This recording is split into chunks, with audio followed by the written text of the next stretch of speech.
ज्ञान देख रहे सभी का स्वागत है। आज हम बात करेंगे चंद्र ग्रहण के बारे में और आज हमारे साथ जुड़े हैं डॉक्टर विकास नोटियाल जी। विकास जी, स्वागत है आपका। नमस्कार सभी को, धन्यवाद। विकास जी, आप हमें ये बताएं कि चंद्र ग्रहण क्या है और इसका क्या प्रभाव पड़ता है। चंद्र ग्रहण अपने आप में ही एक बहुत बड़ी चीज है। जैसे अगर शास्त्रों की अगर हम माने तो चंद्र ग्रहण और सूर्य ग्रहण दो ऐसे एनर्जी के तत्व हैं जिनको बिल्कुल शब्दों में परिभाषित नहीं किया जा सकता, लेकिन फिर भी मैं आपको आज की इस वीडियो के माध्यम से सभी को बताना चाहूँगा कि चंद्र ग्रहण है क्या और ये कैसे बनता है, इसके क्या रूप हैं और कितने प्रकार के चंद्र ग्रहण होते हैं और इनको हम कैसे इनके साथ टैकल करना चाहिए, कैसे हमें इनके साथ रहना चाहिए, डेली रूटीन की चीज़ों को कैसे करना चाहिए। जैसे कि इस साल का चंद्र ग्रहण भी आज के ही दिन लगने वाला है शाम के समय। तो चंद्र ग्रहण विशेष जब चंद्रमा पृथ्वी और सूर्य एक ही पोजीशन पे होते हैं तो चंद्र ग्रहण लगता है, जैसे कि सूर्य ग्रहण भी इसी प्रकार लगता है। बेसिकली चंद्रमा पे जब छाया पड़ती है जब पृथ्वी की तो चंद्र ग्रहण लगता है, यानी कि चंद्रमा और सूर्य के बीच में जब पृथ्वी आ जाती है तो उस समय पृथ्वी की छाया जब चंद्रमा पे पड़ती है तो चंद्र ग्रहण होता है। इसी प्रकार से जब चंद्रमा पृथ्वी पे जब सूर्य की जब किरणें पड़ती हैं और चंद्रमा वहाँ पे आ जाता है तो सूर्य ग्रहण लगता है, क्योंकि सूर्य हमें पूर्ण रूप से दिखाई नहीं देता उस समय। तो कॉन्सेप्ट इस प्रकार से होता है। रही बात ग्रहण की, ग्रहण इसको क्यों कहा जाता है, क्योंकि छाया जो है उसे हम राहु और केतु का रूप मानते हैं, यानी कि जो छाया होती है उसे हम राहु कह देते हैं, क्योंकि हमारे शास्त्रों के अंदर में भी हमारे जो ऋषि मुनि थे उन्होंने कहा कि छाया ग्रह हैं राहु और केतु, यानी कि वो जिस भी छाया रूपी हैं वो अगर वो चंद्रमा पे छाया डालेंगे अपनी तो चंद्र ग्रहण लग जाएगा, छाया जब सूर्य पे पड़ेगी तो सूर्य ग्रहण लग जाएगा। और ऐसे ही नवग्रह पे भी जब किसी भी ग्रह के ऊपर जब चंद्रमा की छाया पड़ती है उस प्रकार, जैसे बृहस्पति पे पड़ती है तो बृहस्पति को कह देते हैं कि बृहस्पति पे ग्रहण लग गया। तो उसी प्रकार जो चंद्रमा का विशेष जो महत्व है मन के साथ माना जाता है, तो मन का कारक चंद्रमा होता है। इसीलिए चंद्रमा हर साल चंद्रमा ये सिचुएशन प्लैनेट की बनती ही है कि उस समय पे चंद्रमा के बीच में पृथ्वी का आना और जो उनका एक सर्कल है उसके बीच में जब पृथ्वी आ जाती है तो वो छाया चंद्रमा पे पड़ती है, चंद्र ग्रहण बन जाता है। तो इसका क्या प्रभाव पड़ता है मनुष्य के ऊपर। मनुष्य के ऊपर चंद्रमा का बहुत अच्छा प्रभाव भी होता है और बहुत बुरा प्रभाव भी होता है। यह हमें डिपेंड करता है कि जातक की कुंडली के ऊपर चंद्रमा की कैसी पोजीशन है, यानी कि अगर उसकी कुंडली के अंदर किसी भी बच्चे की कुंडली के अंदर या किसी युवा की या किसी वृद्ध की कुंडली के अंदर चंद्रमा बहुत अच्छी पोजीशन पे है, यानी कि चंद्रमा स्वग्रही कर्क राशि में बैठा हुआ है, भाग्यस्थान में बैठा हुआ है, तो वो चंद्रमा उसको नेगेटिव इम्पैक्ट नहीं करेगा। चंद्र ग्रहण उन पे इफेक्ट ज़्यादा होता है, उनको बेचैन ज़्यादा करता है जिसकी जन्म कुंडली के अंदर चंद्रमा राहु के साथ युति बना करके बैठा हो। बहुत सारे लोग आपने ऐसे देखे होंगे कि वो बहुत जल्दी घबरा जाते हैं, बेचैन हो जाते हैं। मन का कारक हमारे शास्त्रों के अंदर कहा गया, मन की गति कितनी तेज है, बहुत तेज गति होती है ना। जैसे मन की गति, अभी आप बैठे बैठे अगर सोच लोगे कि मुझे अमेरिका जाना है और आप अमेरिका इमेजिन करना शुरू करोगे मन के अंदर तो आप अमेरिका पहुंच गए। तो इसी प्रकार आप भारत की बात करेंगे कि भारत जाना है तो आप बैठे बैठे कहीं किसी तीर्थ स्थान के भी भ्रमण कर सकते हो, यानी कि मन की गति इतनी तेज है। अभी भारत की बात सोच रही है, अभी कहीं की बात, तो इतनी तेज है। द्वापर त्रेता युग कलयुग सबके बारे में मन बहुत इजीली सोच पाता है। तो इसलिए चंद्रमा की गति कितनी तेज है, वो भी बहुत तेज है। यानी कि एस्ट्रोनॉमी के अलग अंदर भी अगर आप बात करोगे, एस्ट्रोनॉमी के अंदर में भी मोस्टेस्ट फास्टेस्ट प्लैनेट इज अ चंद्रमा, यानी कि चंद्रमा बहुत तेज घूमता है। इसलिए हमारे ऋषि मुनि बहुत लॉजिकली बात करते थे, उन्होंने उसको चंद्रमा की श्रेणी दे दी, यानी कि मन की गति से तेज चलने वाला, यानी कि चंद्रमा जो है मन की गति से भी तेज चलता है, वो बहुत तीव्र चलता है, इसलिए उसको चंद्रमा मन की गति से तेज मानने वाला एक ग्रह बताया गया। तो अब मैंने पहले बताया कि हमारे शास्त्रों के अंदर सब 9 ग्रह हैं। 9 में से सिर्फ 2 ग्रह ऐसे हुए जिन्हें हमारे ऋषि मुनियों ने कहा कि ये छाया ग्रह हैं। कौन? राहु और केतु, क्योंकि उन दोनों को ही वार नहीं दिया गया। अदरवाइज सभी प्लैनेट्स का वार है। चंद्रमा का सोमवार, सूर्य का रविवार, बृहस्पति का बृहस्पतिवार, शुक्र का शुक्रवार, शनि का शनिवार और रवि यानी कि सूर्य का रविवार। तो सभी ग्रहों के अपने अपने वार हैं। राहु और केतु को कोई वार नहीं दिया गया क्योंकि वो छाया ग्रह हैं। तो जब छाया ग्रह चंद्रमा पे छाया पड़ती है तो उसे चंद्र ग्रहण कहते हैं। तो ऐसे लोगों पे ज़्यादा इम्पैक्ट डालता है जो कि चंद्रमा की वेव्स, जब उनका जन्म हुआ उस समय चंद्रमा की पावर बहुत कम थी, तो उन लोगों को जल्दी ये प्रभाव करता तो है। इसमें राशियों का को भी ज्यादा प्रभाव पड़ेगा, राशियों जिनकी राशि उच्च की है, नीच की है, उसमें क्या?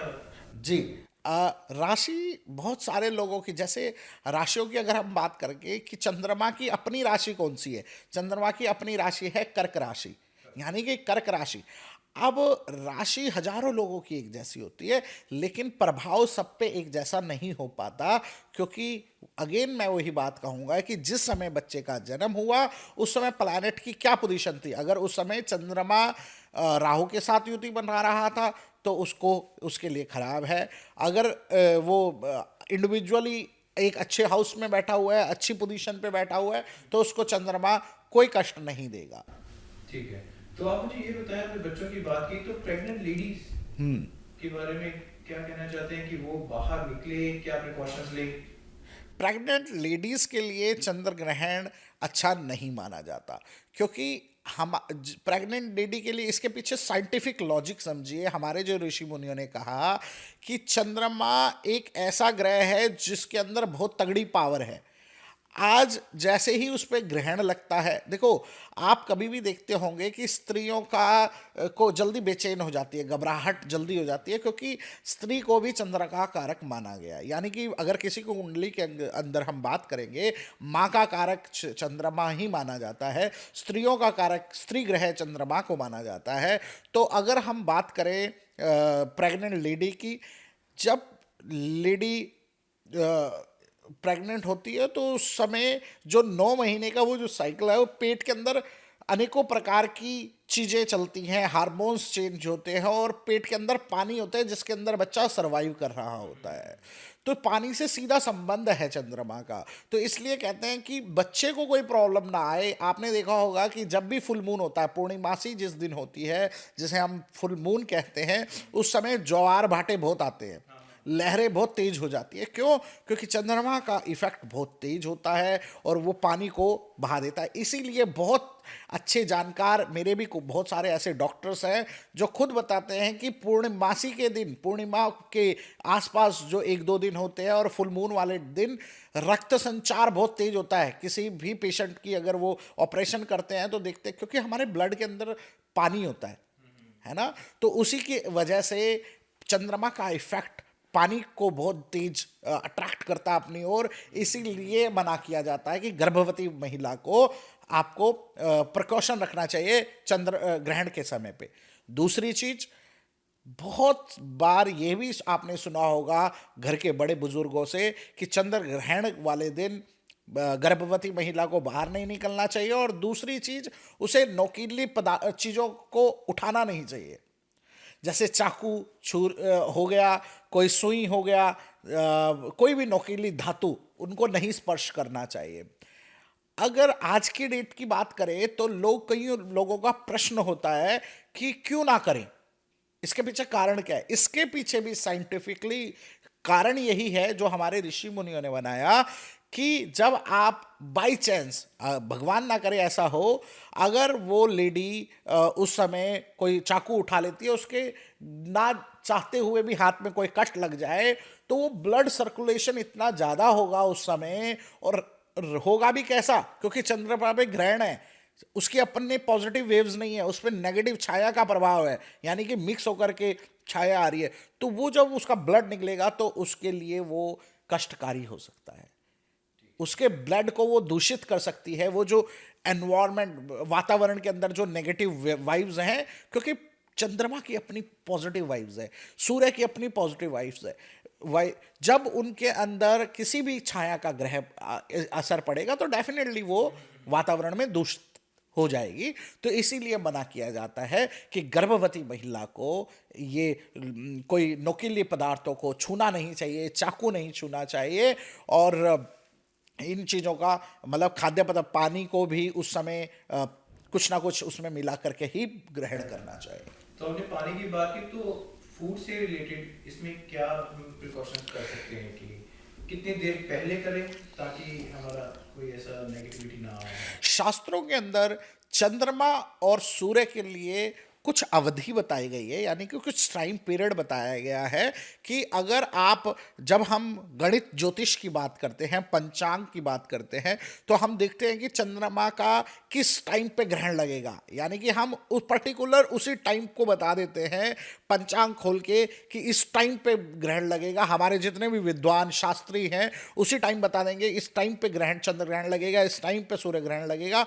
और आप नोटिस करेंगे, और आप नासा से भी अगर आप बात कर लेंगे तो पर्टिकुलर उसी टाइम पे चंद्र ग्रहण लगेगा। यानी कि हमारी जो साइंस है वो इतनी पुरानी साइंस है, जो हमारी गणित है वो इतनी पुरानी गणित है कि हमें किसी सैटेलाइट की जरूरत नहीं पड़ती कैलकुलेशन करने के लिए। उसी प्रकार हमारे जो ऋषि मुनि हैं उन्होंने बताया कि जो चंद्रमा का ग्रहण लगना होगा, चंद्र ग्रहण जब लगेगा उससे 9 घंटे पहले उसका नेगेटिव इफेक्ट आना शुरू हो जाएगा। और ऐसे ही बताया कि जब सूर्य ग्रहण लगना होगा तो उसका 12 घंटे पहले इफेक्ट आना शुरू हो जाएगा। तो उसे हम सूतक कहते हैं।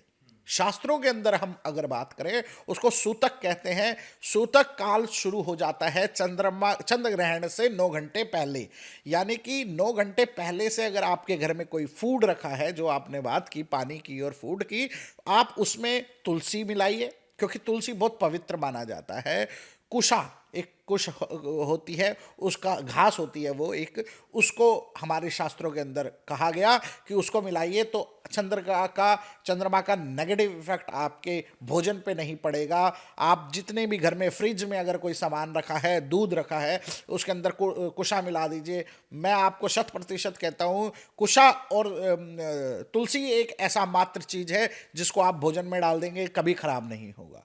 तो इसीलिए वो चंद्रमा की वेव्स को भी प्रोटेक्ट करता है, वो एक ऐसा ऑरा क्रिएट कर देता है भोजन के अंदर कि उसका नेगेटिव इम्पैक्ट नहीं आता। इसलिए जब भी चंद्र ग्रहण लगना हो इस चीज़ का विशेष ध्यान रखिएगा। मैं अपने दर्शकों को भी ये कहना चाहूँगा कि जब भी चंद्र ग्रहण लगना हो 9 घंटे पहले आप अपने दूध, भोजन, जो भी आपके खाद्य पदार्थ, आटा, चावल जो नहीं पका हुआ और जो पका हुआ है उसको भी, पका हुआ तो विशेष खाना नहीं चाहिए, लेकिन जो कच्चा है उसके अंदर में भी आप तुलसी के पत्ते या कुशा को जरूर उसके अंदर डाल के रखिए। अगर सूर्य ग्रहण है तो आप 12 घंटे पहले उसको डाल के रखिए उसके अंदर, तो उसका नेगेटिव इम्पैक्ट नहीं आएगा। ठीक है। तो इस बीच जब ये सूर्य ग्रहण, चंद्र ग्रहण लगता है, तो इस बीच कोई पूजा भी करनी चाहिए कि नहीं? जी, ये बिल्कुल, चंद्रमा उस समय कमजोर अवस्था में होता है, यानी कि उस पे सूर्य का प्रकाश नहीं पहुंच रहा होता, उस वजह से वहां छाया होती है ना। तो उस समय, और ऐसे ही सूर्य में भी होता है, सूर्य ग्रहण पे भी ऐसा ही होता है, जब पृथ्वी पे सूर्य का प्रकाश पूर्ण रूप से नहीं पहुंच रहा होता सूर्य का, तो पॉजिटिव वाइब नहीं है उस समय का एक माहौल बड़ा सेंसिटिव माहौल होता है। आप जब भी कभी देखेंगे, जब उजाला होता है तो आपके सारे तत्व, आपका माइंड पूरा एक्टिव रहता है। जैसे ही अंधेरा होता है तो आपके माइंड और आपका वो धीरे धीरे काम करना बंद कर देते हैं, उसको भी ट्रिगर मिलता है, उसको भी ऑटोमेटिकली मैसेज मिलता है माइंड को भी। उसी प्रकार वातावरण के अंदर में भी जब भी ग्रहण लगता है उस समय कुछ चीज़ें बहुत शांत हो जाती हैं, वेव्स बड़ी हल्की हो जाती हैं, और वातावरण में एक अलग प्रकार का माहौल होता है। साइंटिफिकली अगर हम बात करें, उस समय अगर आप कोई जप तप करेंगे तो डायरेक्टली, अगर कोई हिंड्रेंस करने वाली चीज़ होगी तो वो नहीं करेगी, उस समय डायरेक्टली आपको वो इफ़ेक्ट मिलेगा उस जाप का। अगर आप कोई सिद्धि, जितने भी बड़े बड़े ऋषि मुनि हुए उन्होंने ग्रहण काल के अंदर सिद्धियां की हैं, तो उस समय की गई प्रार्थना, उस समय की गई प्रेयर, आप किसी के लिए भी ग्रहण के समय अगर कोई अस्वस्थ है या कोई चीज़ की प्राप्ति है या धन कामना, यश कामना, कीर्ति कामना, कोई कारोबार वृद्धि कामना है आपकी, तो ग्रहण के समय आप कोई भी मंत्र लीजिए, उसको बैठ करके सिद्ध कीजिए। सिद्धि का एक प्रोसेस होता है, उसको सिद्ध कीजिए। आने वाली वीडियोस में हम अपने दर्शकों को बताएंगे मंत्र को सिद्ध कैसे करना चाहिए, वो कीजिए। आप देखेंगे कि आपको जब भी आप ज़रूरत होगी आपको किसी भी चीज़ की, तो आप जो सिद्ध किया हुआ मंत्र है, जब जैसे ही उच्चारण करोगे, ग्रहण के समय किया हुआ सिद्ध किया हुआ मंत्र, आपका काम होना शुरू हो जाएगा। ठीक है। तो एज ए नॉर्मल बंदा, जैसे घर में हम लोग हैं, हम लोग ग्रहण लगा हुआ है, तो हम क्या मंत्र करें ताकि बच्चों को बिठा के हम लोग पूजा करें, आरती करें या जो जगाएं? सबसे अच्छा ग्रहण के समय जाप करना होता है अपने गुरु का नाम जाप करना। अपने गुरु का करें, अपने कुल देवता का करें। अगर आपको कुल देवता के बारे में ज्ञात है कि आपका कुल देवता कौन है, तो कुल देवता की सिद्धि करें। अगर कुल देवी के बारे में पता है आपको कि आपकी कुल देवी कौन है, उनके नाम का जाप करें। जरूरी नहीं है कि कोई अलग से कोई संस्कृत का कोई श्लोक आपको पढ़ना है, आप उनका नाम जाप करें, ताकि उस समय आप समझे, आप उस समय उस चीज को बहुत पक्का कर रहे हो।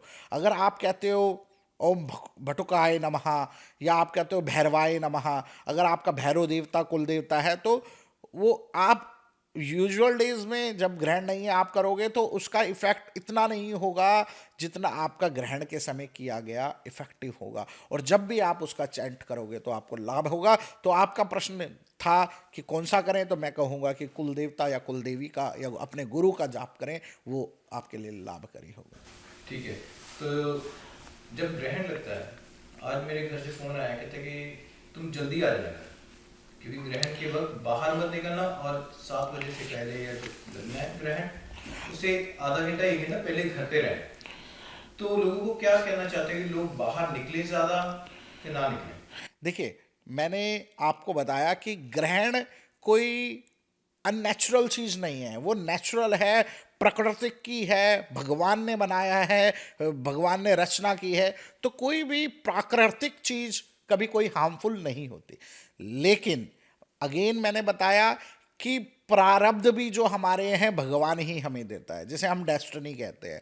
अगर आप के पास आपकी जन्म पत्री है, आपकी कुंडली है, आपका चंद्रमा मजबूत है, तो आपको बिल्कुल घबराने की आवश्यकता नहीं है। आप चंद्र ग्रहण पे बाहर निकलिए, आप बिल्कुल जैसे रहते हैं उस तरीके से रहिए। लेकिन अगर आपकी जन्म कुंडली के अंदर अष्टम चंद्रमा है, राहु के साथ विराजमान है, तो आपको चंद्र ग्रहण नहीं देखना चाहिए।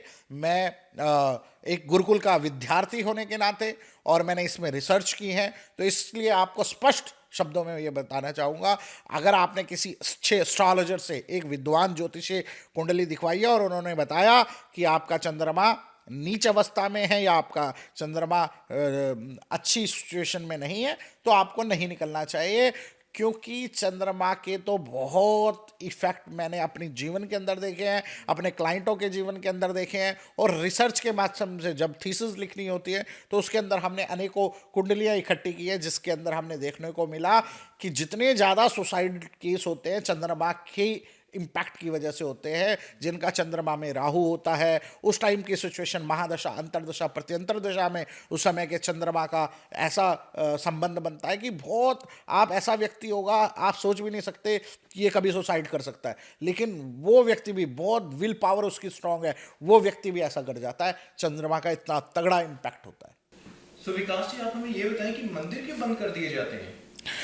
ग्रहण में मंदिर बंद कर दिए जाते हैं क्योंकि उस समय हम मानते हैं कि वातावरण के अंदर दुष्प्रभाव, एनर्जी अच्छी नहीं है, और परमात्मा को और मंदिर के देवस्थल को हम हमेशा मानते हैं कि यहाँ पे अच्छी एनर्जी का वास होता है। इसीलिए सूतक जब भी लगता है उस समय मंदिर बंद, कपाट बंद कर दिए जाते हैं। कोई भी भारत के अंदर मंदिर देख लीजिए या कहीं भी देख लीजिए, सूतक के समय मूर्ति के ऊपर कपड़ा डाल दिया जाता है, ताकि देखो है परमात्मा, लेकिन कहीं ना कहीं हम उन मूर्ति को स्पर्श करते हैं, हम उन चीज़ों को, हम पॉजिटिविटी के लिए मंदिर जाते हैं। इसलिए कहा जाता है कि मंदिरों को बंद कर दिया जाता है ताकि वो जो एनर्जी है, दुष्प्रभाव है, वो कहीं इस तरीके से ना रहे जहाँ पे। इसीलिए जब भी हम मंदिर जाते हैं ग्रहण के बाद सभी मूर्तियों का स्नान होता है उसको। और मैं मूर्तियों की बात नहीं, ये तो हुआ कि जो हमारे ऋषि मुनियों ने बताया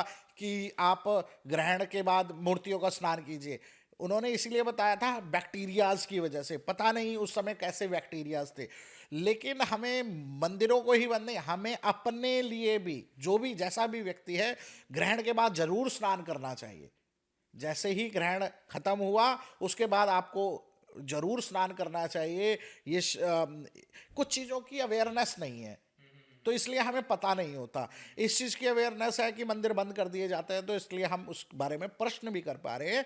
तो मैं मंदिरों के साथ साथ खुद भी कहूँगा, मंदिरों के कपाट तो बंद रहने ही चाहिए, मूर्ति को स्पर्श नहीं करना चाहिए, उनका स्नान करके ही स्पर्श करना चाहिए। हमें खुद भी, अपने बच्चों को भी ग्रहण के बाद अवश्य स्नान करवाना चाहिए और नहा धो करके पूजा पाठ करनी चाहिए। अपने घर के मंदिर को भी अच्छे से साफ करके हमने उन्हें स्थापित करना चाहिए।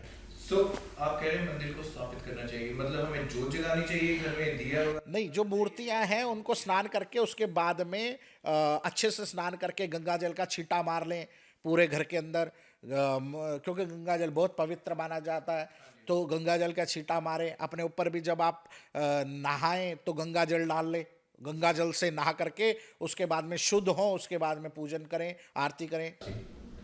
आशा करते हैं कि आपको सब प्रश्नों के उत्तर मिल गए होंगे। अगर ज्यादा जानकारी चाहिए तो आप ब्लेस टीवी को सब्सक्राइब करें, लाइक करें और हमें टेक्स्ट मैसेज भी कर सकते हैं। आपसे फिर मुलाकात होगी गुरुकुल ज्ञान के नए एपिसोड के साथ।